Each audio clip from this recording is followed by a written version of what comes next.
Hello, welcome to another episode of Tap Tap Cast. My name is Martijn. You may also know me as Inadequate, and I'm joined by. Can you introduce yourself one more time? You bet. I am Amanda, also known as Lundberger. And yeah, we're here for another week of Tap Tap Cast talking a little bit about Pokemon Go, mostly PvP, but some of the stuff that's also going on in the regular Pokemon game. First thing I have for you, Martine, is how was your recent community day? Oh no, I wanted to ask you that question because I did not do a lot, because it was like a week after Go Fest, and I went pretty Mm-hmm. hard on Go Fest, and I was like, okay, next weekend there's nothing, right? And someone told me, but wait, there's a community day, so the morning of the community day, I had a local, Mm-hmm. which I swept. I used Oh, a Buzzwole, okay. Yeah, and yeah. I remember we were talking about it a little bit later. So that's a spoiler for the, you the talked about video it. I believe is coming up Yeah, before this episode, so it should be no problem. yeah. But Status Town was actually there again. He's back from his I think like a 2 or 3 month break or something. So it was fun to see him again. And then what we're talking about Dynamo Community Day, not a very PvP relevant Pokemon. Mhm. The shiny itself, I saw the spawn. I was like, well, not super exciting. Electros is different though, so I do like how that looks like. But Yeah, I mean, you can rarely tell that you caught the shiny. I played just a little bit around Antwerp. I didn't really join up with any groups or anything, but mhm. I have a really, really nice park in Antwerp that's like right outside my place. So it's able to, do a couple laps of that, get a couple things. But yeah, like you said, it's not super PvP relevant. It's not like a Pokemon that is super popular either. For a while, I was really chasing it because it was just so hard to find, and I couldn't even evolve my first one. But then after I put it in the decks, I kind of forgot about it for a while. It's a Pokemon I can maybe humiliate my locals again one day. I think the only person excited about this Queen's Day was Captain Charizard. We don't see him all anymore, but he was a big eel fan. Mm. Um, but yeah, that was that community day. I hope the next one will be Poplio. Primarina could be pretty good for maybe Ultra League a little bit, depending on the move set, and for Master League, of course, with Hydro Cannon. So we'll Yeah, see how that definitely. I goes. mean, it's already pretty. I mean, not good, but it's not bad. It's definitely a pick that you see in It has a Master really League good typing, already. right? Yes, exactly. So I think that we can potentially see a little bit more of that. I mean, for sure, we're going to see a little bit more of it right after Community Day because that's when people like to try out the new Pokemon. Yeah, So maybe we'll see it around. yeah. Yeah, yeah, but that's not the only events that are coming up because there's actually quite a few more of them. One of them happening the same day that the podcast is being released, and one that probably Nighttime Clasher is very excited to hear about. Yeah, also super excited for this because it's triple Okay, dust, yeah, strength Triple of Dust is steel. huge. Togedemaru, this shiny release, but again, triple dust. I'm just gonna be. I will actually. I haven't played like for a week since GoFest, like taking it easy a little bit. But with this event, yeah, I'm going to Deadpool on Thursday, so I might just walk a little bit downtown before that and get a good Togedemaru as well. It Oh maybe with yeah. Volt Switch it could be good, like get a Magnezone treatment one day, right? Could be pretty similar in its role. Sure, sure. Yeah, I know. I don't definitely don't want to give that Pokemon too much credit because again, I think Eric would be way too happy. But JoJo Go-Go Dancer also did really well with it in one of the Pokemon Go regionals last season. Hmm. So I mean, there is. I mean, I definitely think it has its niche picks and definitely players who are used to playing a little more spice can maybe find some utilization out of that as Yeah, well. but again, if it gets Volt Switch Yeah, it's true. It's someday, true. again, it would be almost the same as Magnezone, but you have Fell Stinger instead of Mirror Shot. So I don't know. I would get one just in case. And if Okay. you cannot play much of the event, I know you're always on holiday and eating fancy dinners and everything, but there's a spotlight hour that Tuesday following up with Togedemaru, so you can get a lot of them as well, which is pretty cool. And then another pretty exciting event, and I have to see if this is actually happening, Amanda. I Mega know. I Lucario know. Raid Day, and the blog post says you get a guaranteed Rare Candy XL when you catch Lucario. If Amanda, if this is true, the gyms in Rotterdam will not be safe anymore. Yeah, no, this is going to be huge. I think everyone in the community is hoping this is not some sort of typo or just miscommunication, but rare XL candies are so hard to get in the game. Like you maybe get one or two on the rare occasion when you're doing grades, but a guaranteed rare candy XL is big. what are you planning on using yours on? Is there anything you still need to build up, or are you one that saves it for your Zaruds and your things that you can't actually power up very easily? I recently built my Zroot actually. Oh, did you? I'm Okay. also the most unlucky person when it comes to the IVs of my mythicals. So Mm, the Pokemon like Zygarde, Meloetta, Marshadow, they're all like 10, 12, 11 IVs or something. whoa. So I'm Yeah. like, well, that sucks. That's Yeah, and the Um, game hates Martine. No, my Victini powers up. I think it's 1462 and goes above, and then also my Victini for if you wanted to power it up for Ultra League also does the same thing. It's like 14 or 2460 goes up to 250 something. So it's like I'm always just that one bad power up away on all of mine as well. So I have similar bad luck, but not for Master League, I suppose, because those wouldn't even be viable there. yeah, that's fair. And then another exciting event, Amanda, that's coming up. Before Worlds, 1 week before Yes. Worlds, we get another raid, or it's a shadow Pokemon event. I don't know Hmm. yet if Frustration will be able to be TM'd away, but I'm hoping a lot for it. Yeah. Right? Yeah, normally it is that Mhm. usually happens. Of course, we can't make any guarantees about it, but I think that's what a lot of competitors, probably yourself included, are hoping for because with the rise of like Shadow for Alligator, Shadow Quagsire, that was just used. That yeah, I mean, it's kind of nice for people who want to maybe get a new Pokemon Yeah. and test it out before Worlds. I got a rank 24 Shadow Gyarados just now. I'm just saying. And Zwylos won one of my practice tournaments for the third time, but I only put it on the graphic for the first time now.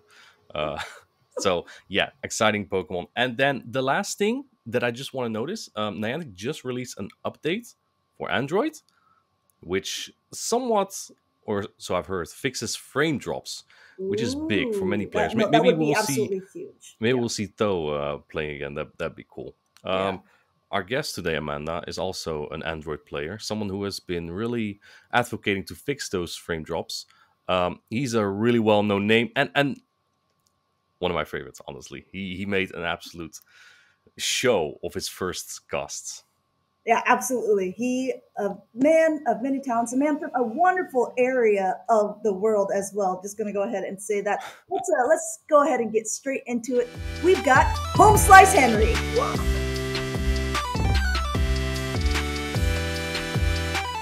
minute monologue blaspheming Tho, but I guess I can cut that down if No, need no, be. definitely.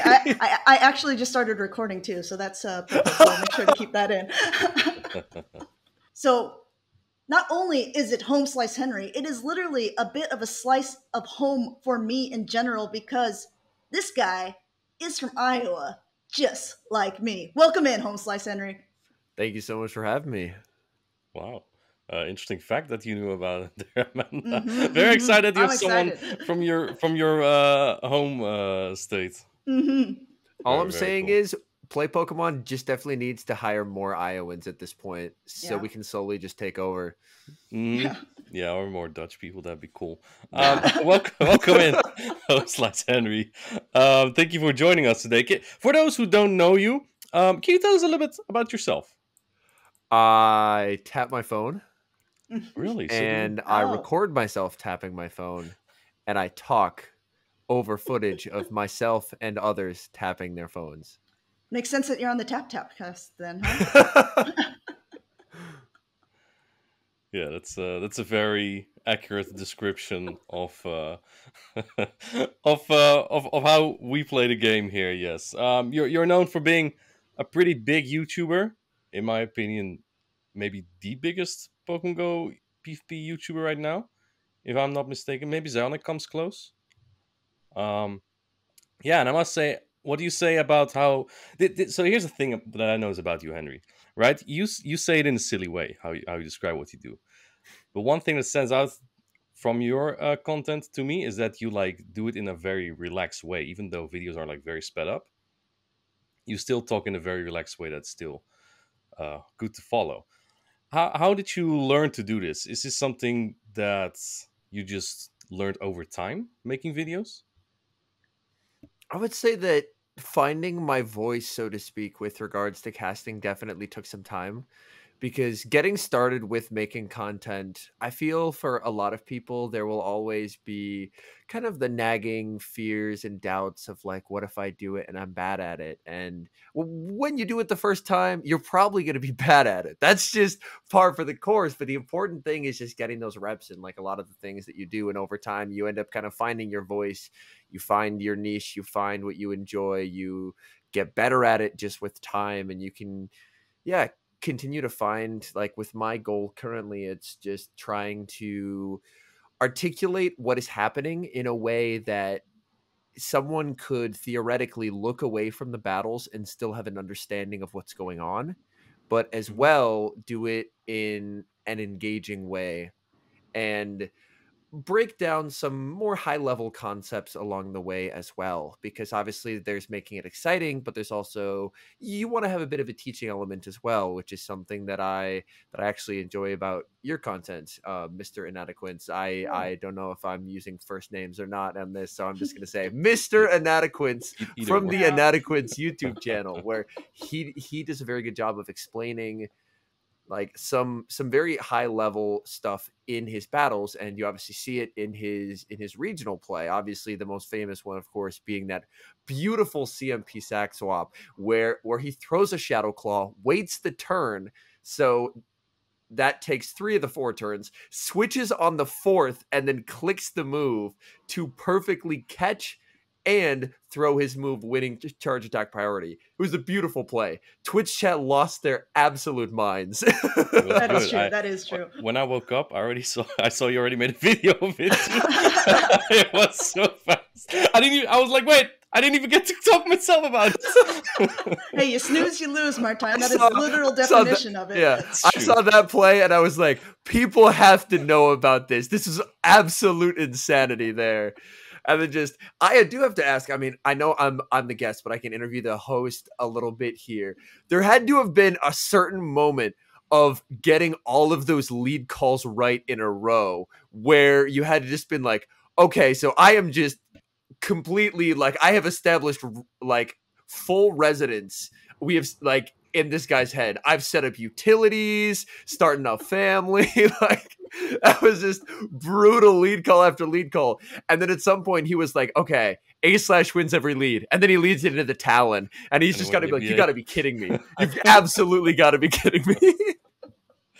It was a little bit of a state of mind, I think. After I beat EJB, which was a pretty difficult matchup, especially after he beat Scafo, right, with almost the same team. I don't know, it just felt like some sort of locked in feeling, right? And at that point, I just always had a plan, even though people are like, you're just calling his lines, right? I'm like, no, I just always say switch Cresselia. And while I win the lead, he swaps in Wish Cash.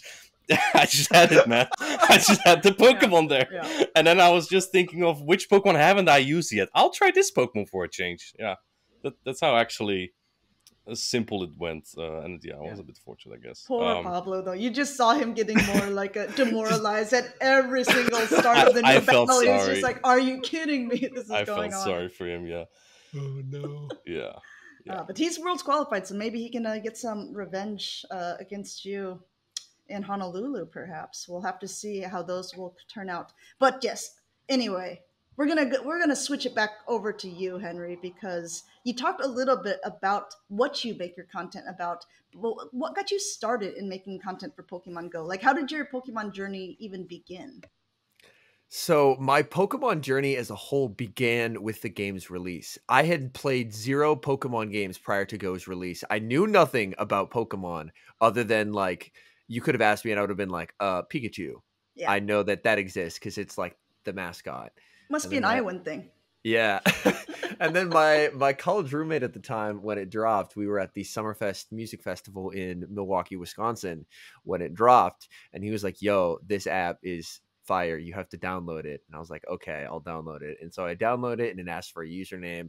And I tried like my usual username. And I have a very boring standard name that I normally incorporate into it. And it was taken because it's a boring standard name. So I was like, I just need to come up with some random BS. So I was like, okay, I like alliterations, HomeSliceHenry. This will have no impact on my future life in any meaningful way. I'm probably going to delete the app in a week. And then he stopped playing after like 2 months. and I'm still here playing. Did you never take a break? I took a bit of a break in like maybe like 2018 or something. So, but since Go Battle League came out, I've pretty much not taken a break. Like it came out and I tried it and I was really really bad at it. And that was right in and around the time when the pandemic started. So my job ended up being like turning to remote, and we were in this tiny little apartment that didn't have room for a desk, so I was literally had my laptop on top of a dresser trying to work from home, and I was just like completely stir crazy because I couldn't really do anything like creatively because it was just like work in insurance for 8 hours and then just watch Netflix because we couldn't really go anywhere because of the pandemic. So I was like, I'm gonna start making content on this because I'm playing a lot. I'm very bad at it. I'm losing a lot. So I may as well, like, this could be something where if I'm just going to play this and lose, I may as well try and make content on it. And so it started as literally just something to stop me from going crazy during the pandemic. And then it kind of just grew from there. So you say you were garbage at the beginning, but you are obviously not bad at the game now. When did it when did it snap for you? Like you were like, oh, I'm getting better at this, or I'm actually kind of good now. I'm beating this. Or I hit veteran expert, or oh, I hit legend for the first time. Was it any of those big milestone moments for you? The interesting thing is I feel like even the time that I first hit legend, I was still very bad at the game. Like the overall skill level then compared to now is night and day. That Like is true. me being able to hit legend in I think it was season 3, I think, and then I hit it like the morning of the new season. So it was like an absolute buzzer beater type finish. But I really think that's probably like finishing the season at like 2k elo now skill level. Like the skill gap has dramatically improved, and I was lucky enough to where, since I don't live near like a massively big city or near a place with amazing internet, even when I was learning the game, which I do want to give a tremendous shout out, the only reason that I started getting better at the game was because I encountered this YouTube channel. It was a at the time there weren't really massive Go Battle League YouTube channels because it kind of had just started. It was this Swedish guy, and Galaxy Bolton? his username was Galaxica Bolton, and he was showcasing like I basically credit him as being the first person that I ever saw to look at ABB strategies, where he would run like I believe it was Meganium Registeel Bastiodon as his ABB style strategy. This was so early on, Toxicroak wasn't out yet, and then he ended up having to switch it because Toxicroak ended up getting released. But it was Meganium Registeel Bastiodon, and talking about like you should switch out of here to bait out the counter. And it was this like at the time for me, it blew my mind. So I tried to learn and get better from that. And then once we got around to the point of a couple years later, like charge move timing and stuff like that, and I was like, a lot of NA players were able to do the sneak and deny thing. I could never do that very consistently because I jokingly say I live in a cornfield, but I could walk like 500 feet and there would be a cornfield. So I never really had the ability to do that. So I had to try and learn proper charge attack timing. And that ended up being something that was very beneficial when they actually evened the playing field and patched it, because we saw a lot of players suddenly struggle a lot more.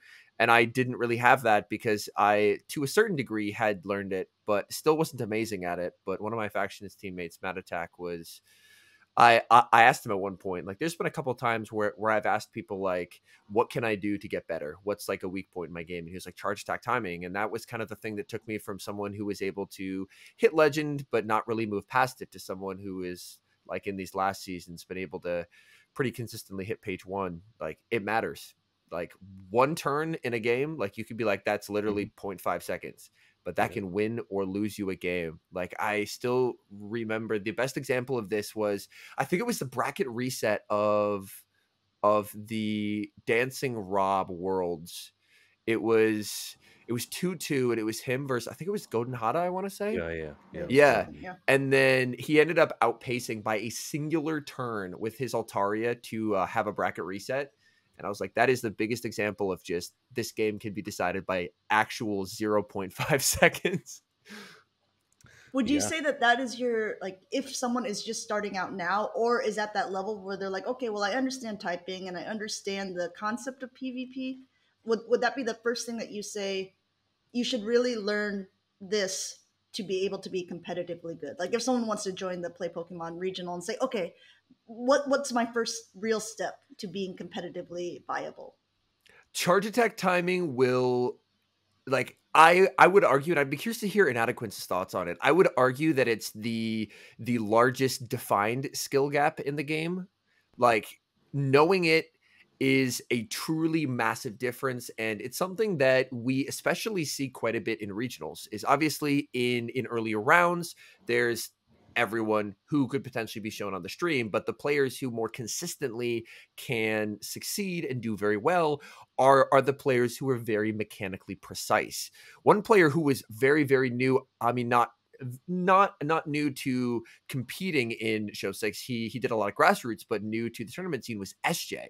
And he was for one of the most like mechanically precise battlers that I've seen. I believe it was Indianapolis that he won. And even with switch-ins, his charge attack timing was flawless throughout. Like, I don't remember seeing a single inaccuracy with regards to that.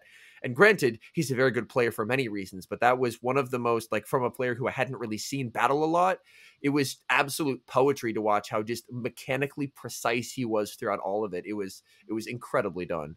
Yeah. Yeah. SJ, I know him. I played a couple in some. Do you know Unified?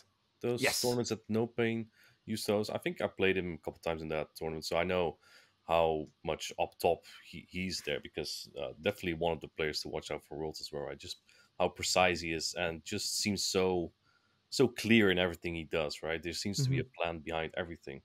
And I he don't know. looks so calm Yeah, constantly. Like there's like you just can't get he's got the best poker yeah. face. I think though Auburn is the best at that. Auburn is like, you can talk to him, he's just not gonna reply. He just flat out ignores you.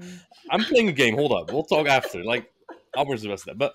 But about like the skill gap in charge stack timing, I don't know if that's like the first thing you kind of want to know when you start playing PvP immediately, right? It might be one of those things that might be overwhelming if you're not too familiar with it just yet. But I should say, you notice immediately when someone doesn't or is not aware of how charge stack timing works, right? At like a regional tournament, they throw an alignment, and for players that are experienced, they're like, oh, they're new to the game. It's one of those things. I don't think it's always decisive. The player I'd like to, and like, it's no shade to them, I think they're really good. Double TM Go, his team composition and prediction is insane. And I think if he also did charge stack timing, he could definitely win a tournament. Like, no kidding. That, I think that's the one thing he's lacking, right? It's just notable when he throws an alignment, but it doesn't make him a bad player. He still knows all the other things of the game, typing, what the other person might use, what's good against me, what should I use to counter that. He's really good at that kind of stuff, but he is missing some charge stack timing. I would say it's a component in the whole thing of it, but if we're talking about hitting legends, maybe not as necessary. Again, it's maybe easier said than done, though. Obviously, if you're like trying to hit it within 3 weeks, yeah, you're gonna need that charge timing. But if it's like the final 3 days of the season, whoever was at 24,000-2,500 might now be at legend because everyone's just keep pushing on. So Or they've dropped down so much. it's Yeah. also possible. Some people also like to do that route Like to like it. you, Amanda. Yeah. No, I just I just kind of wait. I tried to take that easy route. Yeah. I do want to say this season, no, or maybe it was last season. I mean, I did beat HomeSliceHenry in a Go Battle League. We did Really? face off. So, I mean, and I waited a turn on an Incinerate user, on a Skeledirge, to be able to knock out his Gligar so I could throw the Shadow Ball at whatever was in the back. So, I mean, Granted, his team was really weird. I was like, I don't even know what this Pokemon learned. You were running a Swoobat. Swoobat. Yeah. Yeah, I was running I Swoobat. don't know what this is running. So, See, Henry, you lose once to her, she will always keep reminding you of it. no, you wouldn't know because I don't. Oh no, I did beat you. In a rehearsal battle! A rehearsal battle! 4 out of 5 times. No, yeah, but yeah, no, not in any real setting. I don't think I've ever beat you, and I don't think I've ever even played Henry for real. Although, if I'm in Iowa next year, and there's these local cups and challenges. They host them in Iowa City. Yes, yeah. I'm working on improving the local scene down here, because for a lot of it, it's myself and my wife, which I was very happy with. She played like quite a bit in 2020, but being a teacher obviously doesn't have a ton of spare time. But with a lot of trading and a lot of me like finding something good IV and then be like, quick, I got to sign in for her. She has a full team of like 6, like a competitive team. And it does have Empoleon on it, which is her favorite Pokemon. I do want to give a big shout out to Memi, who is a terrific battler from South America, who I asked him and I was like, I know you run a lot of Empoleon. Do you have a really good Empoleon Show 6 team? And then he was like, I won some cups with this. So we managed to build it, and she's been quite enjoying that. But a lot of the time it's us and then 2 TCG people who they just have, so we have the full 4. But we had more people last time. And it turns out there's a couple people who were like an hour-ish away who were like, I would drive to do this. And I'm like, let's go. Because, I mean, I drive a half hour to the cups myself. Yeah, so it's listen, I'm in Des Moines. I think it's a little bit longer of a drive. Hour and a half, yeah. It's doable. It's doable. I'll make it there. Oh. It's doable. I'll meet you in Iowa City. Let's go. Are you going to the US? I'll smack you down face to face. Are you going to the US soon again, Amanda? No, I'm going in March. So cool. maybe we can try to set something up then. Oh, terrific. Well, they've been pretty consistently hosting them every month. So awesome. That's really cool. It's exciting to see that this Show 6 Pick 3 format is growing and more people are getting involved. My goal is that I want them to get to the size and the competitive level that I lose one. That would honestly be a terrific day. I would very much enjoy that.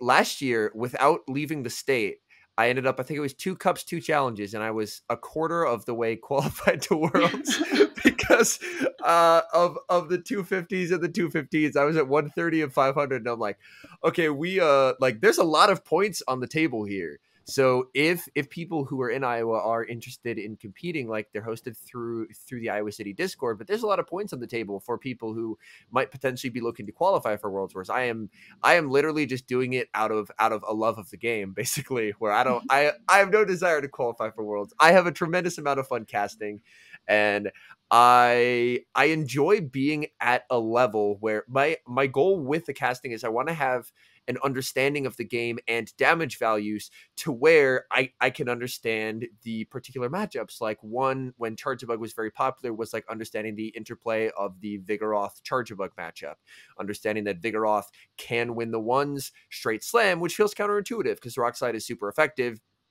Understanding those matchups to where you can communicate that into your casting and explain exactly the things that the competitors are thinking through. Probably one of the best examples of this, and again, this podcast might just turn into an hour of me being like, wow, Martine is terrific, because I look up a lot to him as a battler and a caster. He's awesome because he competes at a high level as well, which is very cool. But I believe it was one of the Tomahawk games in Bologna, if I'm not mistaken, where there was one game where I believe he switched in Cress or like the opponent switched in Cress and he brought in something and the Cress lived on 1 HP. So the next game he stayed in with Altaria to do like one more Dragon Breath, and Martine called that out instantly. And I was like, that is unbelievable game knowledge there. That was so good. That was just It And was the grand finals, I think, against yeah, Colin. it was I don't remember what he unbelievable yeah. understanding of the game, and the, again, 0.5 second adjustment that Tomahawk made, just so that way with that one extra dragon breath, I believe it was like a charge bug into Cresselia, and like the super high rank Cresselia lived it, but with the extra dragon breath there, the X's are actually knocked out. And you called it out instantly. You didn't even wait to like see that it would KO. You're like, oh, he stayed in for slightly longer here. And that recognition is like a level that I think that like if we're able to get to as casters, that's kind of the gold standard there, because that's understanding what the player is doing as they're doing it, and it's so good. It's so good. Yeah, I will say that that is the one thing that completely that I think Martine does better than any, and that's no shade to any of the other casters because Well, everyone has. I like this podcast. Yeah. This is a good thing. Yeah, I'm actually being nice to you for once now too. But no, it is true. It's like even other players who are good competitors don't vocalize it in the same way. It's just the way that your brain thinks, in that you automatically talk about something in a way that's very accessible for everyone who's watching.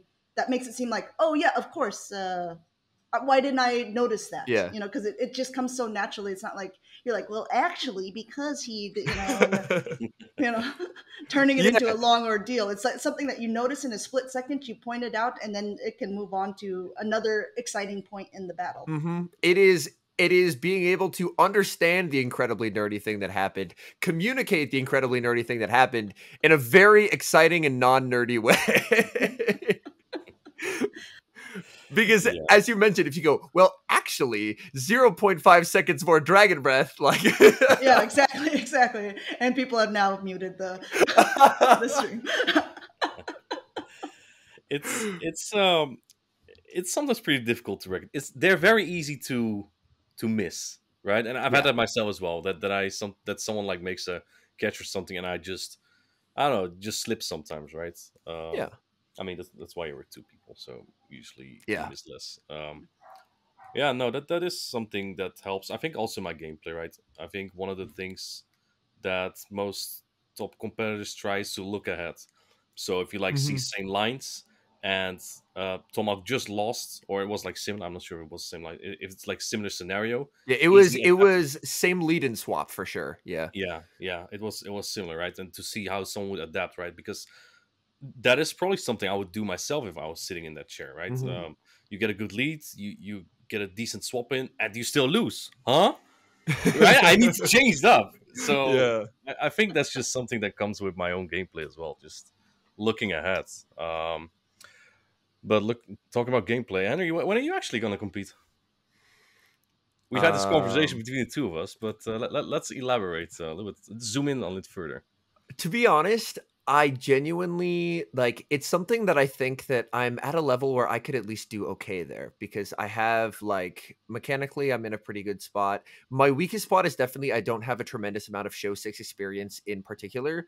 Like when it comes to Go Battle League, I've played that basically more or less every battle for years. So when it comes to like being in a game and identifying a win con, the majority of the time, if I'm seeing familiar Pokemon, like I know how these matchups play out. Like periodic mistakes can occur, but when it comes to the actual show 6 aspect of it and understanding like what could my opponent potentially use, that's something that I'm trying to get a little bit better at. I've gotten some very useful advice from Lyle that helped with regards to picking my own lines, which I have found very helpful. But when it comes to trying to figure out what the opponent brings, that's still, I think, a little bit of a weak point for me. But like, so it's something that like I could compete, but genuinely I have an incredible amount of fun casting. And I feel like there's a lot of terrific battlers and a lot of battlers who are better than me. But I feel like the best way that I can add to the scene is by elevating those plays in an exciting and informative way through casting. Because also, playing seems so stressful and casting is never stressful. That's a secret. We are never stressed. We are having the time of our lives back there. Yeah, okay, Yeah. that makes sense. You sound a little bit like you feel insecure about your gameplay. Where does that come from? You say you hit on one side, you hit page 1 on the leaderboard frequently, and on the other side, you feel like you're a noob in show 6. Do you not feel like GBL translates well to show 6? I think when you're in the actual game, GBL translates quite well, but when it comes to trying to identify certain threats that your opponent could bring and how you can best structure a line to neutralize it, I feel like that is a separate like skill and identification. That's something that I don't necessarily have a lot of practice in. Like when I'm in an actual game, I feel pretty confident that the vast majority of the time I won't just drastically throw games. Mm-hmm. With a certain exception that I'm not allowed to talk about till later. But Well, to be continued. To be continued. Okay. But, well, I appreciate what you say because I feel the same. Although I don't even think that I'm at the caliber that you are of a battler. But I do have much more fun on the casting side of it. And there are incredibly talented battlers who will, I think, unless I really, really applied myself to get better, are always going to be just a little bit a step ahead. But how did you actually get into casting? Because I think your debut was probably the one that blew up the Twitch chat the most out of anything globally. When HomeSliceHenry joined the team, the crowd went nuts. And that was like being able to hear the kind comments just even via Discord from fellow casters. Like I know a couple of people who I might be chatting to here were hitting me up as it was happening to be like, hey, it's going well, like you're doing great. But it's something that I wanted to do for quite a while. Like with the videos that I make, obviously I'm casting over stuff, but it's something that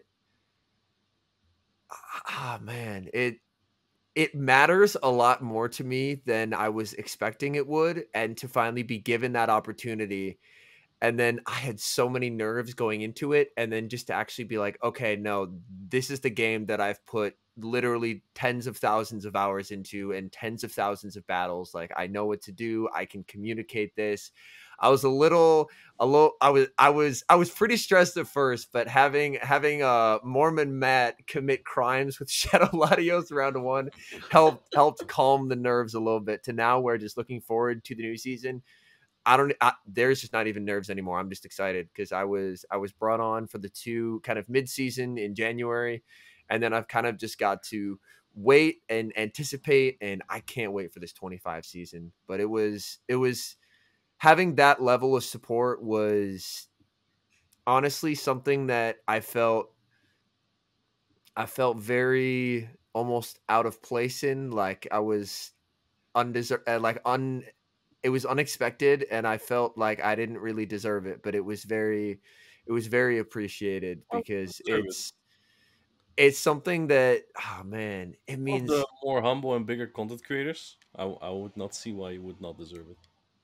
Yeah, I completely This agree. is actually what people were waiting for. No, you've done like there's a big difference between live battles and YouTube battles, right? YouTube battles, Yeah. you can be excited, but half the time I already seen the battles. They've been my own, so it's hard to get hype about it. But when they're live on action, and we've seen that from you, I think it was GBLA and maybe a couple more, right? That's where you can get that element out the most. So I think it only made sense for you to come on at some point.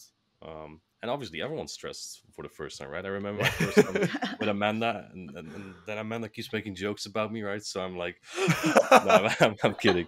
But like, it felt like, wow, this has to be super strict, professional. I have to be careful and everything. And then at some point, I think like the internet or something went down, and we just did like an AMA or something. Like the producer brought a laptop to us. I'm like, wait, this is just a Twitch stream.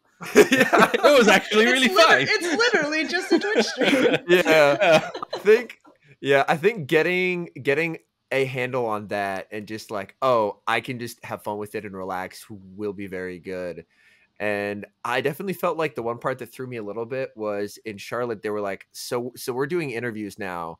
And for some reason, I got way too in my head over that, and I was like, I have to be I have to be God's most professional interviewer here. And then, like watching, I'm like, you could just have fun with it, and so that's something that I'm excited to get to do again. purely from, obviously the casting is the part that I'm there for the most, but just to have fun with the interviews as well. Cause I was over here trying to be like a strict BBC reporter, like Exactly. a top news anchor. And that is just not needed. That is just not needed whatsoever. Yeah, I think the interviews are some of the most fun parts sometimes, especially with someone you know. And how do I say this in English? I just like to not take the piss with them, but just try to reach a line, right? Yeah. With them to just make it funny enough Try to for, get for them to both crack a viewers little and bit, for them. Yeah.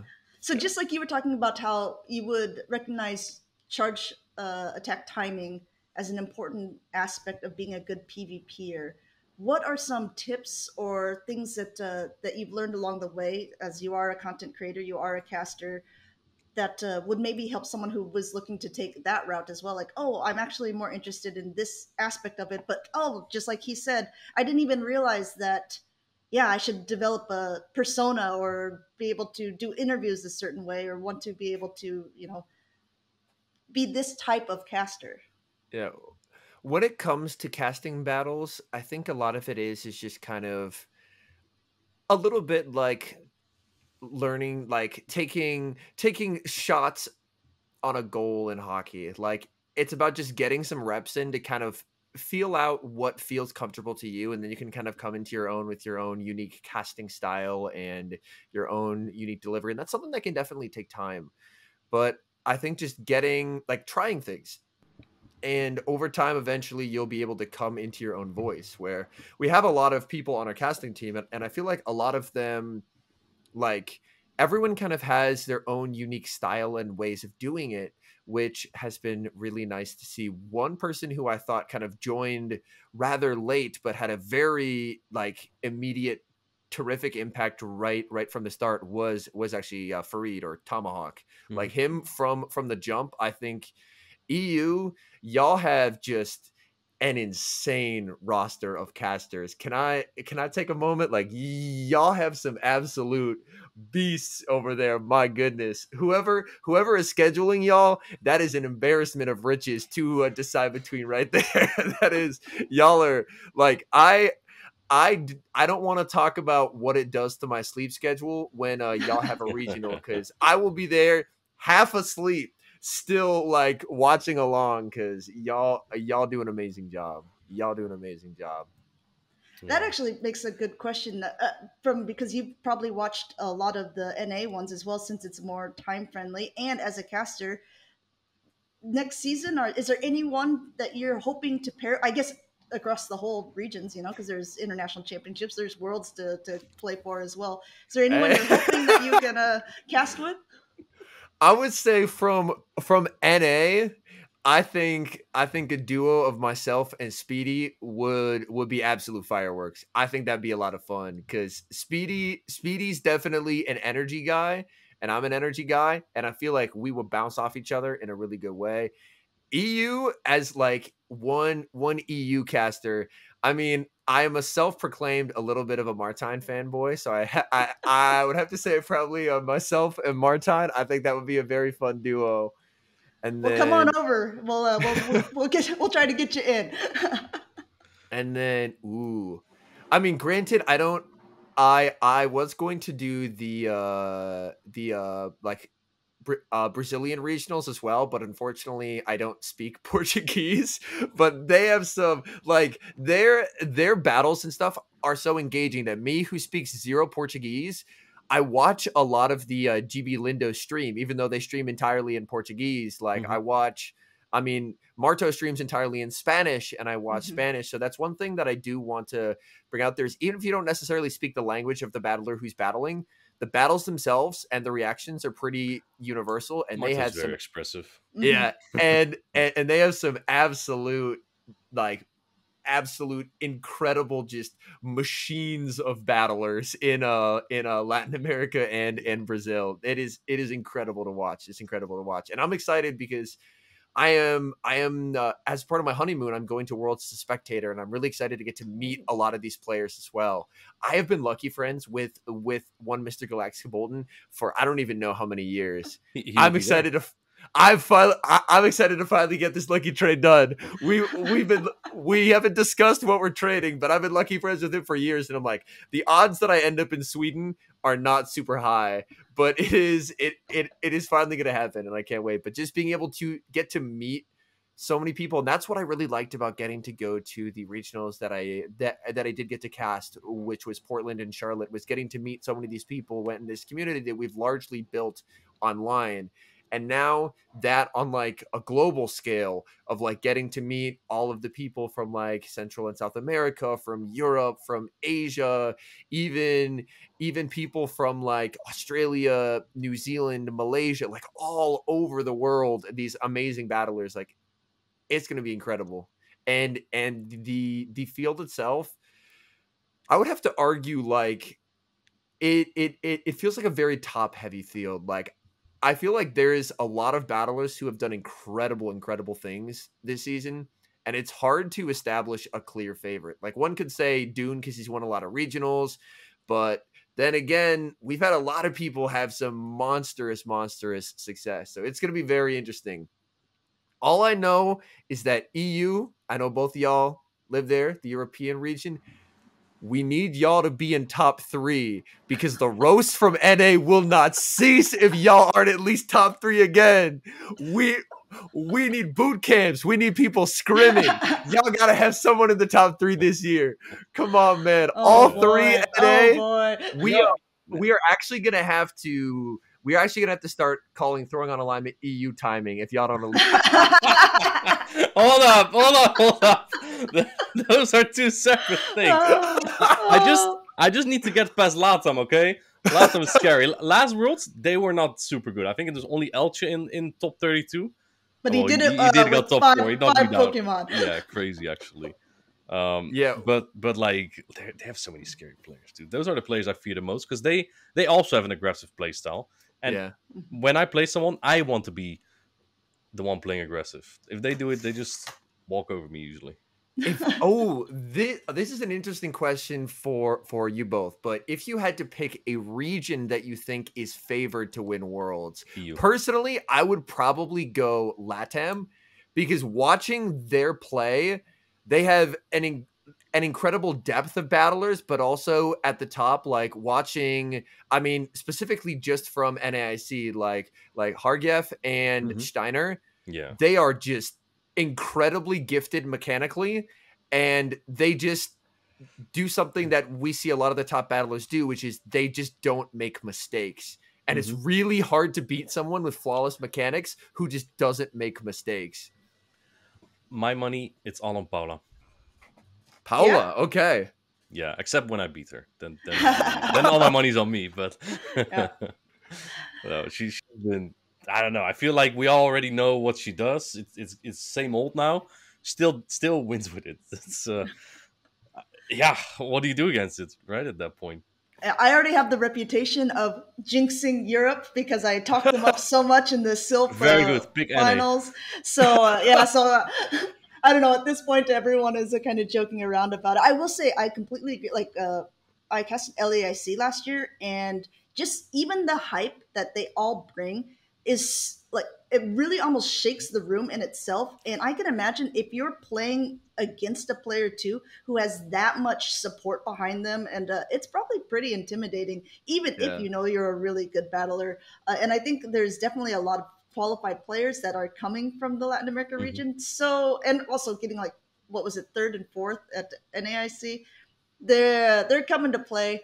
Obviously, Europe, I enjoy watching Europe the most because I know the players more personally because I see them at almost every like regional or event or just we're in the same time zone, so it's much easier to communicate. But North America, I mean, they did get top 3 last year. They do have a lot of record breakers like Rise with the only person 3 seasons to win a title. Dunebug won 3 in 1 season. Got 2nd at UIC. It's going to be hard to take down North America. I just want to point out that all those players you name didn't do well at NAIC. So it might mean they don't do super well in the new meta, which means more opportunities for Europe to shine. And then we can't even forget though. I mean, there's like the games of the people we don't even get to see very often, like the Japanese players. Yeah. I mean, yeah, They're scary. Yeah, yeah. players I too. it has been basically 2 full years, and I still remember Crescent's absurd catches. He's so good. He's so good. Like, I mean, like it will be interesting though. Like, if you really think about, he really stood out to me at the very first Worlds because his charge attack timing was just perfect. Like he was always on point. He always remembered. And now I think we're at a level where most top players do that as well. But it will be interesting to see how it continues to evolve and how his gameplay has gotten better and better as well. I think he's one of the only who has qualified from Japan every single He's the year. only one who Yeah. has qualified three Wow. worlds in a row from Japan. That So- is an incredible accomplishment. And as well, I think it'll be interesting to see specifically what those battlers from Japan end up bringing, because something that has been a bit of a phenomenon across a couple of the Pokemon games is obviously different regions have different takes on the meta. So it'll be interesting to see, because obviously we get to see a lot of regionals from NA, from Europe, from LATAM, but we really only had, I believe, the one streamed like Yep. PJCS Nice. as an Mhm. opportunity, and in which we didn't necessarily get to see all of the rounds. So it'll be very interesting to see what strategies they end up bringing to Worlds, because they may have some ideas that we just haven't necessarily had an opportunity to see yet. Yeah, it's true. It's true. Yeah, exactly. I'm very excited for Worlds. It's probably the toughest place for Europe to go to, but in my experience, Worlds is always. You know, have you been to an IC before to spectate, Henry? I have not. No, my only experience going to regionals were The the two that I regionals. casted. Yeah, regionals are great, but ICs and Worlds are like, you think if you watch the broadcast, it's like a similar stream, but No, maybe it's with an extra day. But it's so much bigger, and I love it. Like NAIC is probably one of my favorite events to go to. Unfortunately, New Orleans is also a little bit tough to get to with all the late flights. But like I had a great time there. The first time NAIC was great in Columbus. Worlds over and over. First time I didn't qualify, but still spectating was fun. You know, just with all your friends there, and like almost everyone that, like half the people you know that play Show 6 or are just around spectate. They're all around. They're all there. So it's really is going to make a great event. Yeah, I'm very Yeah. excited for that. I know that Henry, you said you were really excited to meet him, right? Galaska Bolton, you haven't met him face to face ever before? Correct. Yes. Yeah. He Yeah. was someone who taught me a lot about the game during the early part of COVID, just as in like, there is a definite skill to this. It isn't just throwing three Pokemon together and hoping for the best. Like, you can have a strategy and that can win out. And that was kind of one of the first early skill gaps in the game. And so being able to actually meet him in person is going to be a lot of fun. And I was, again, just the biggest fanboy ever, watching him with his Leaf Tornado Superior just dominate the field. And then I was doing Beating a recap, inadequates. and then he stopped by stream, and he is so funny. I asked him, I was like, what did you like about Leaf Tornado Superior? His 2-word response was the consistency.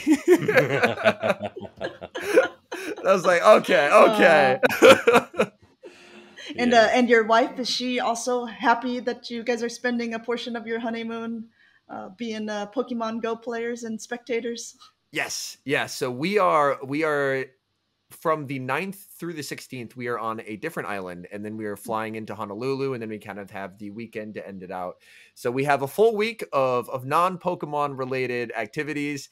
But then, like, we had already planned on going to Hawaii, and then they announced Worlds in Hawaii, and then it was like, oh, well, this is, I mean, we could probably just schedule it to make it happen, which would be nice. But I'm very excited for her to get to go to one of the events, because she, being the teacher and with the events taking place in January, she obviously wasn't able to go with. But it'll be fun for her to just get to meet a lot of the people that she has seen me watch on streams over the course of my shoulder for the past couple of years. It'll be a lot of fun. Like, I cannot wait. It is going to be an absolute blast. Yeah. And congratulations on your marriage as well. Because I mean, if you look at the Twitter followings and everyone is so excited to have you as a content creator and as a caster, and then all of a sudden you're like, taking a break because I'm getting married. I don't know. Do you see yourself making a lot of content in the future? Definitely, yeah. It's something that I'm working on recording because when I travel, I'm with the exception of a day when I like the day after I was in the emergency room due to getting COVID, I have not missed a day of uploading in like 3 years. And it's something that I think is in a large part attributes to the growth I've had on that platform. So it's something that I will definitely continue to do because also it's just a very helpful daily routine for me because this is what I do full time. So having that kind of structured routine when I like work for myself and set my own hours is very helpful. And in addition to that, so I've been working a lot on recording videos in advance, so there'll still be daily content for the 10 days when I'm away, Smart. including trying out kind of a bit of a newer style of video where it's basically showcasing like very, very like impactful or very famous like Pokemon Go tournament runs in the lead up to Worlds, and these are runs that I haven't covered myself personally. So unfortunately, Inadequence's 17-0 domination with Giratina, I've already made a video on. It was in consideration, but I was like, I've already covered that one. But stuff like Elshay at Worlds, like I feel like we still kind of need to go over the fact that he was either fifth or fourth with 5 Pokemon. Just unreal. And then we have Hargef and his 17-0 at Curitiba. Like, there's some just truly incredible I don't think I have footage back from that, no, because it was on the Kopak stream. I did actually get the footage for that. And then, you know what was funny? I was saying, you know what? I'm going to look at, and this is way back, last chance qualifier. I was like, the cultural impact of Stone Collection's Samurott. So I went back and I scrubbed through the footage. Would you believe one best of 3 was all that was shown of Stone and his Samurott? Yeah. I was heartbroken. I was like, there's no way. It had to have been more footage shown. One singular best of 3. Yeah. That's all that was shown. It was kind of like when was it cut off again? The last chance qualifier, because they didn't stream everything. They streamed like half of it. It seemed. Yeah, and then they skipped a lot of rounds. I mean, I remember there was like big technical difficulties because like Caleb and Butters had to vamp for like I think an hour and something because of the tournament start. Like they couldn't get everything going at the beginning, and that sounds like a nightmare when it's like your second ever actual cast, and they're like, just here. Yeah. That is it. I think it went until like 10 p.m. that tournament. Yeah. So considering the stream probably ended at 6 or 5, maybe 7. That still went on for a couple hours, right? Yeah. That was just. I think we had the older phones as well at the time, which was tough. But yeah, that was. Was an event, yeah, for me too. you know the lore of that one? I know the lore, but I'm down to hear it again.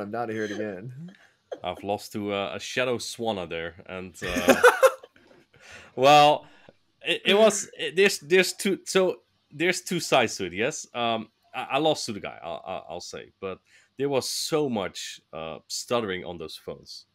It was infuriating. In one game I could have flipped switch, but because of that I couldn't. Then another game I didn't, and I think the third one I lost CMP between Shadow Venusaur and Shadow Swampert.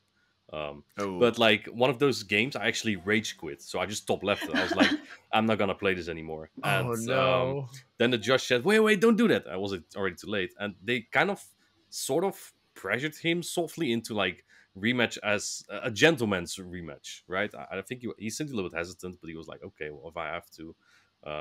And I don't blame if he takes the win. Rules are rules. Yeah. Right. That is one hard thing that I think over time there hopefully will become a better standard for, because the rule as it is in the Play Pokemon circuit is it's a rematch. So even if you would have won, like guaranteed, it's always going to be a rematch unless the person says themselves and says, okay, no, you would have won. But that's a much harder thing. And I can imagine being in that competitive seat when you're like, I've either swept the series or now I have to give them a chance to come back. And that's hard to be like, no, I can't give you the win. And so sometimes if that's how you feel, you got to be blunt, like a Dutch person. Yeah. Sorry, you don't get the win. That Yeah. it's also situational, right? But how do you, If would you give someone the win though, Martijn?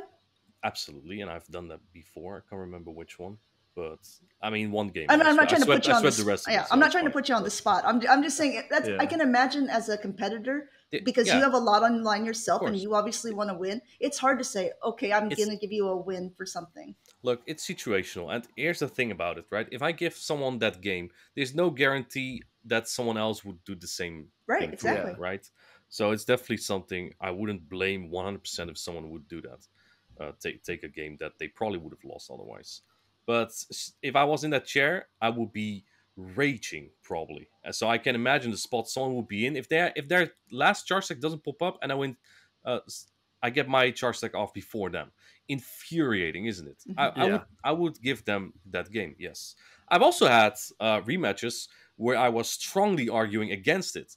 My guy swapped Bastion into my Obstagoon and wanted to opt for a rematch. I'm like, are you out of your mind? This is not a rematch. There's no way. It's not rematchable. Right? So those cases also have been there. I don't remember which one it was. I think it was it the first Stuttgart? I don't remember.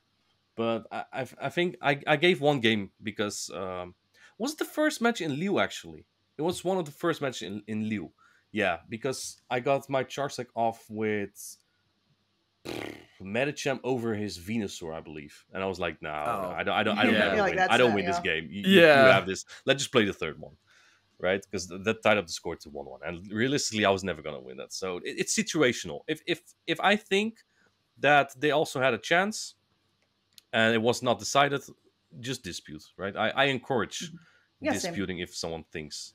Yeah. And also from my side, I also disputed a game once that I actually, in hindsight, at that time, I was just upset I missed two counters, right? It was Worlds actually against Elche.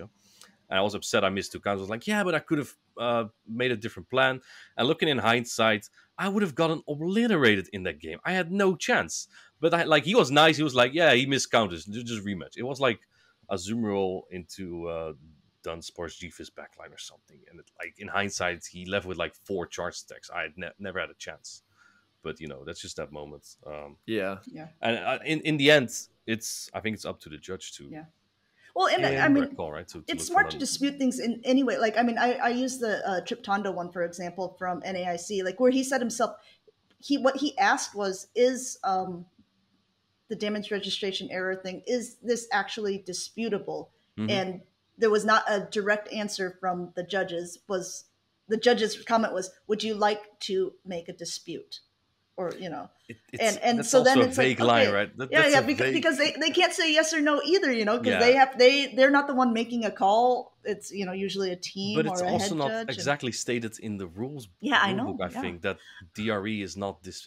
Like in my opinion, I would say no. But like if Yeah. it's an official tournament, there's prize money involved. Yeah. It has to be and like we can't written even out, technically acknowledge DRE, or we shouldn't. right? So right. I mean, like, So, it can't be like, hey, is this disputable? But like, it doesn't exist. yeah, it's a very gray area, and Yeah. I cannot imagine like the rage you sometimes get from Shadow over you if like in their eyes Yeah. that kind of dispute should Well, not be everyone right? in chat's a Not just genius, player. right? I mean, everyone in chat, they know Chat's always exactly right. how it should have gone. And No, but like either the judge or the player disputing is always they always get so much anger over them, right? Either if it's Yeah. a bad call or if it's a dispute they shouldn't dispute in their opinion. So it's yeah, just it's tricky. It's tricky. Yeah. no fun. It's no Yeah. fun. That's what it And is. it's something that I've tried to a little bit at least combat in the chat is like when there's a dispute and then like the judge grants a rematch, then trying to foster a little bit of positivity there in terms of like even if it's something just as simple as like W judging, like something to be like, okay, they lagged, they looked at it, they were like, yeah, lag happened, like making sure to try and apply praise when it's done right, I think is something that's good as well, because a lot of the time with just refereeing in general is you only hear about it when people feel like they've made a mistake. Mhm. And that's not often a very like if someone's watching it being like, huh, maybe I want to judge one day, and then all they hear is like, man, these judges suck, I'll tell you that. Like they're like, Yeah, exactly. why would I judge it? So I think like there's sometimes going to be calls that we disagree with, and that's just like sometimes it comes down to judgment calls. And my understanding of it as well is like judges are looking at a specific moment rather than an entire battle, at least my understanding of it. Whereas sometimes it can be a bit tougher when like if you're being shown one particular instance, like I don't envy them being put in that position of having to look at one particular instance of a battle and not having the context of that full battle. Like that's a very tough decision to make. And they still get the vast majority of them right, which is seeing like the judging get to the quality that it has been really nice. Like I feel like year over year it is getting more and more accurate, which I think is a really nice thing to see. Yeah. But it is not something that I'd wish on my worst enemy, having to try and make those calls with like thousands of people watching. Sorry, go ahead, Amanda. No, I was going to say that. I was like, I just think as we continue to grow, hopefully there'll be some more defined rules of specific scenarios that we see more often than not. And one example I'm thinking of is like if you have the same mirror lead and all of a sudden, you miss a turn and it's at the beginning of a match like that like to me, that just feels like that should be like an auto restart. Because that's not fair. But in a lot of scenarios, they're like, no, because there's still so much of the game left to play out. It was happened so early on, it's not impactful. But I mean, you can completely argue the flip side that it's completely impactful because then the person will reach their charge attack first, or now someone has to decide if they want to try to make a catch or swap out or use a shield. And it would be great if we just, remove those inconsistencies. Next question. I have another question for you, Henry. I have another question for you. Why did you go for YouTube streaming over Twitch streaming? Well, it started out as I had a very small audience, and when you have an audience of like 100 people, cross promoting is essentially pointless in my view. Or at least it was for me, because I was like starting out, so I was like a brand new channel, and so I wanted to what stream. I'm doing is pointless. Well, Martine, you have an audience that's a lot larger than like I had like, and I'm talking about like total people who knew who HomeSliceHenry was 100 people, like total subscriber count on YouTube 100 people. So I would have like somewhere between like 3 to 5 concurrent viewers. So I did it on YouTube because that idea of having to, every time I went live, make a community post seemed terrible.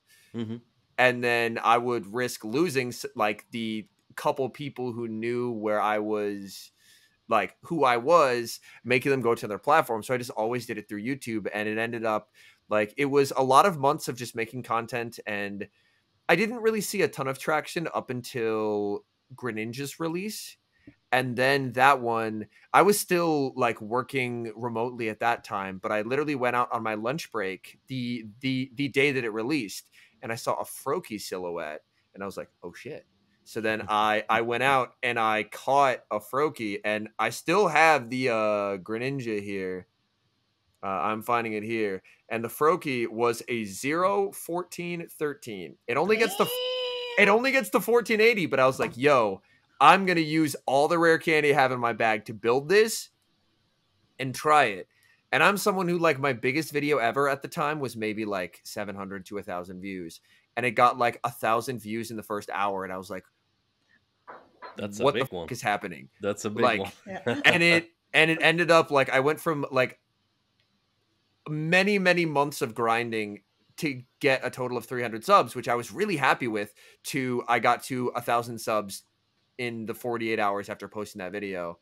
And that a little bit started the arms race of now when stuff drops, people just want to try it right away. Because that's kind of what catapulted me from like a lot of work to get a little bit of traction, but like well-earned traction, like 300 subs, to like tripling my sub count in 48 hours, just because it was the first video of a fan favorite Pokemon release. and it just went absolutely like that's still I think in my top 20 most viewed videos ever, which is wild How many did it get in total? for when in my career it was posted. But yeah, it was and then from there I had been in an area where I had streamed for many months, was getting like maybe like at that point like 10 concurrents, and all of a sudden it blew up there, and I really didn't want to like I felt like I couldn't fumble that opportunity by pivoting to Twitch, even though Twitch obviously has like at the time it had the substantially better framework, it had Prime subs. I think YouTube's put in a tremendous amount of work in terms of making it a better streaming platform, which I've really appreciated to see. And they're very good at like receiving feedback from YouTube streamers and implementing it, which I've liked. So now it's just kind of gotten to an increasingly large sunk cost fallacy of moving my audience. Just seems like it's genuinely not worth the hassle at this point. Like it does in a little bit isolate me and my viewers from like there's a tremendous amount of YouTube viewers who just have no idea that Pokemon Go Twitch exists. And that's something where I'm trying to get better about collaborating with people. Wink, wink, nudge, nudge. GVL Nuzlocke duo stream with Mr. Inadequence this Saturday as the time of recording it. Nice. And I hosted like a tournament, which ended up having a player count so large that every time a round went live, it crashed poor Draco Fist. Really? Yeah, we had I can't remember how many. Oh, that's awesome though. I would have to look it up, but I know it was deep into the 100s in terms. Yeah, just a practice tournament. No, that's good. That's good. Just a practice tournament, and I ran a team that was 5 times weak to Azumarill, and I got my ass beat. It was terrible. You'll see that if there's like 6 Azumarill in the tournament, you will face all 6 of them. I did. That was the thing. We went through usage after the fact. Azumarill was like 15th in usage, and I faced all of them, and I think lost every round 2-1, and I had to have some of the most unbelievable plays to even get one win out of those rounds.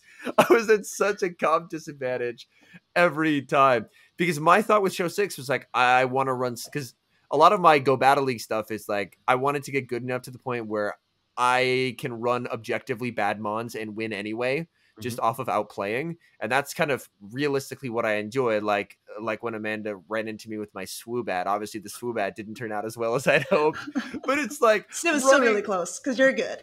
running interesting things that shouldn't work, but trying to make them work anyway. It's one of my favorite things to do too. Yeah. Then at locals. Yeah, that's right. Yeah. And you still end up winning against like really talented trainers like Statistan and Thotechnical and Sando. Since this episode won't be up until next Thursday, I will be trying out Buzzwole this weekend. Ooh. It has absolutely no play in an Annihilate Gligar meta. We're gonna make it work.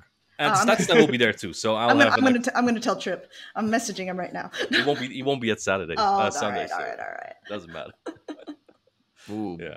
No. Buzzwole's a fun one. But yeah, so and then I decided after hearing Pocket mention after NAIC where he was like, I always wanted to be the one trying unique and interesting things. And then for NAIC, I just tried to run what I thought was good. So then for a tournament that I guess I can't really go into specifics, but there was a tournament that was held that I was a part of where I was like, you know what, I'm just going to try and run what I think is good. And then that ended up I had more consistency across my results with that tournament. I can't speak to the results of the tournament as they're not public, but I had more consistency across the results with that tournament. So it's something where I do want to get to the point in Show 6 where I can just run fun stuff, but it's something where I also need to get those reps in terms of like being able to analyze 2 teams of 6, identify what's good for me, what's their counterplay, what's good for them. Because that's, I feel like, is the area where I think I need the most work because I'm not always as good at identifying what my opponent's strategy is going to be. I think that might come with experience as well. Yeah. You're talking about getting reps in. I think that exactly. Yeah. I think one of the oldest tricks in the book, for example, if I see a Gligar on the opposing team and my only answer is for Alligator, they say switch Gligar. Yeah. It's a 100% thing. This is how it works, right? That's one of those things. It just comes with experience. Yeah, because they just know that Gligar up 0.5 seconds and Very comfortable. and somehow they think that you don't know. Very, very comfortable there. Very comfortable. Yeah. So, Henry, we're getting to the point in the podcast, and you did admit to us before that you are not super familiar, so you're not sure what our staple question is going to be. It's Are gonna be you so embarrassing. ready for it? I'm It's ready. a two-parter. Okay. Two-parter. Oh, Yes. I have to remember stuff as well. Oh man. So, question number one is: who in the PvP community do you consider a brawler?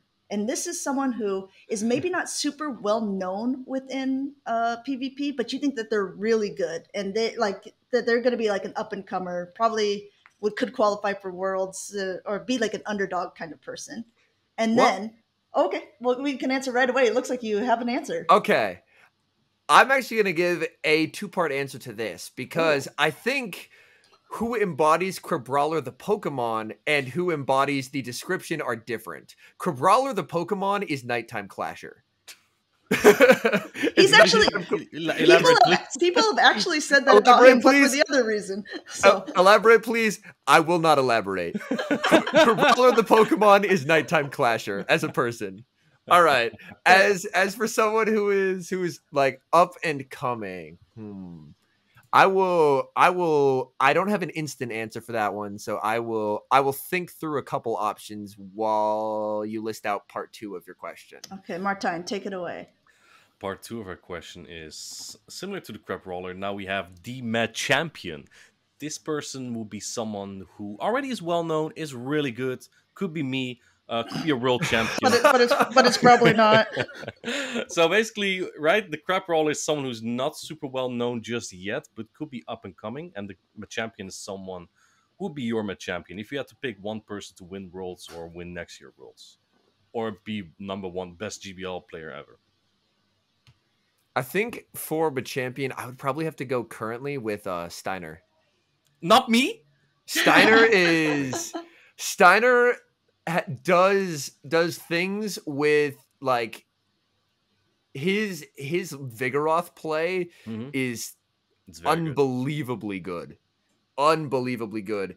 And I so strongly believe that Vigoroth is winning Worlds. Like, I know how strong Azumarill is, and it's very good at shutting down Vigoroth, but man, Vigoroth is just... It's easy to build with as well, right? Like Azumarill, Charge Bug, Clygo, just press. You already have the 4 BBML picks of Open Grid. Exactly, yeah. He is just... and he's good with them. Yeah. Yeah, the one recent play of note that really stood out was, I think it was versus whoever had Carbink. I think it was Elam who had Carbink in NAIC. And there was one matchup where he had, I believe, one lead with a pretty healthy Vigoroth. And then he had like a slam loaded. And then Elam brings in Carbink to do the smart thing, which is soak the energy and rock throw down. And he just farms up to 100 energy and just switches out. And in that instant, you're like, oh, he just instantly wins this game because nothing is beating 100 energy Vigoroth. And it was just a really nice, pardon me, sorry. Hit a frog in my throat there for a second. Okay, we're back. It was just a really nice example of non-linear gameplay in terms of, oh, you win the lead, you're setting up your back line to win off alignment. And he's like, no, I'm playing for a more energy-focused play style where I'm not going to let you neutralize this energy because rock slides from Vigoroth are going to do nothing to Carbink. But he ended up going for a less linear and more aggressive play style, which is something that Martijn brought up earlier with a lot of the GB Lindos and how they end up playing very aggressively. And that was just a really, really nice play. Yeah. I also want to point out at LAIC, he got third place there? I think third, yeah. Or fourth. No, I think he got fourth place there. Yeah, he got fourth. But he lost to someone that got knocked him down to the loser side of the bracket who was running a Carbink. So I think also in his mind, he was like, all right, listen, I have to have a game plan around this one stupid Pokemon in case someone brings it. Funny thing, because I played against Steiner in a Brazilian competition last week. Do you know what he played? Carbink. Interesting. Really? He became the villain. It's coming full circle. Oh, Maybe we'll see it at Worlds. We'll have to see wait. what the I think was that the one that you uploaded? Yeah, I made a versus video. him. Yeah. I watched that video. Yeah. Did you like it? I did. I enjoyed No, it. no, he means physically. Did you give it the thumbs up? He I needs would those have to comments and check. views. You know what? I gave him the more valuable thing. I gave him the average view duration of the entire video. So That is good. That's good. Let those ads play through. oh yeah. All right. And I would say for the crew brawler, the up and coming player, I would say it's actually another person from Latam, but Spadoid. Spadoid. Spadoid is someone Oh, who she get like third place at yes, which one was it? Goiânia? I think it was I that one. believe it was Goiânia, yeah. And then she had previously top cut in one of her other regionals as well, but just a like phenomenally talented battler. She ran Guzzlord to third place in a regional, and then just her like in Go Battle League, she still manages to leaderboard despite having queued against her really horrific lag in a lot of games. So a little bit playing on a hard mode as far as Go Battle League happens, but it was very fun to see her because I think she's only done 2 tournaments and top cut them both. Yeah. And then It's impressive. the most recent one managed to get third, but just another battler, like when we talk about just how stacked Latam is, just they have unbelievable depth of like, I feel like you can like cross off 30 names and they still have some absolute like killers as far as battling ability. I just wonder where would a player like that be with equal opportunity?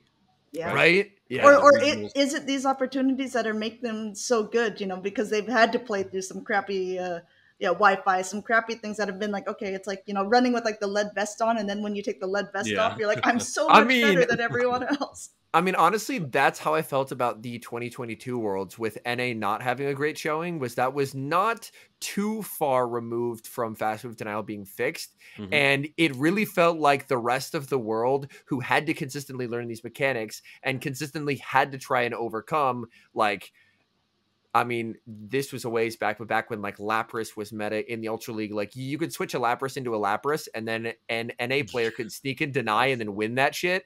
And it was just horrifically bad. So like they had to overcome these really awful situations. So being able to not have to deal with that anymore just put them in a really good position where we ended up having a finals versus like Europe and versus Asia. NA was nowhere to be found. Luckily, NA got its shit together for 23. We figured it out eventually. So we'll see what 2024 World Champion is bringing. So I think we also did different. No, I didn't give a full answer. I will say NA if you're going to say that we'll jinx, and just because we can play off each other. Henry says Latin America. You say Europe. I'll say NA. We'll see after Hawaii. Maybe Very you can good. come back So on and we can discuss. You're skipping APEC again. Yeah, no, yeah. That was the whole thing, right? Incredible. If Yeah. if Panic's able to attend Worlds, I think Panic is going to be a serious dark horse. He is very good. incredible. Yeah, he's great. I've gotten to battle him and BJ. I think it's BJ Pawat is the full username a couple times as well, and obviously Panic streams, so I get to watch him play consistently. But he's consistently like pushing boards in running just a wide variety of just mons that have no business Enamorous? Yeah. doing Enamourous. No one else on the planet has Enamourous, and I think he he's faced a mirror able once. to make it work. Yeah. And I once queued into him where he was, I believe that I had like an Incinerate user into a team that like his best Incinerate counter was Empoleon, which is not an Incinerate counter in the twos, and he still managed to outplay and win. Like they have in that region. I know I'm mainly highlighting Malaysia because those are the battlers that I'm more familiar with, but like I've gotten to see some of them play, and they're just absolutely incredibly talented. So I'm excited. I'm hopeful that a lot of those players are able to make it to Worlds, because I know that getting visas into the US isn't always the easiest. But I'm hopeful that as many of those players get to come as possible, because this is like from a top down perspective, this easily, in my view, has to be the most stacked Worlds field ever, purely just from the fact that the level of competition continues to climb. Where like I think there are probably 50 battlers who are at the skill level now where you could take them and they would be able to win Worlds 2022 because the game continues to evolve and grow. And that's no shade to obviously people who did well in 22, but it's just the skill level continues to increase, and it's harder and harder to play and succeed at a top level. But that's what makes succeeding at that top level so impressive, is just continuing to push yourself further and further. So I am incredibly excited. It should be an unbelievable experience. My low-key goal, which I'm not going to be able to get away with. There's absolutely no way they're going to let me do this.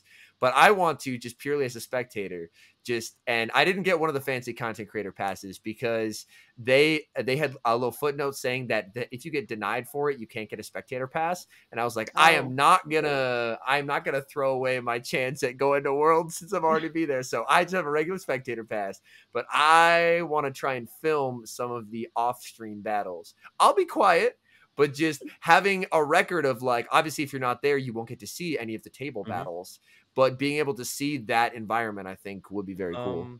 You might be. I did that at Worlds the first year. Okay. I had like a media pass type of thing, but yeah, I think you have to ask. Wait. I don't know. Wait.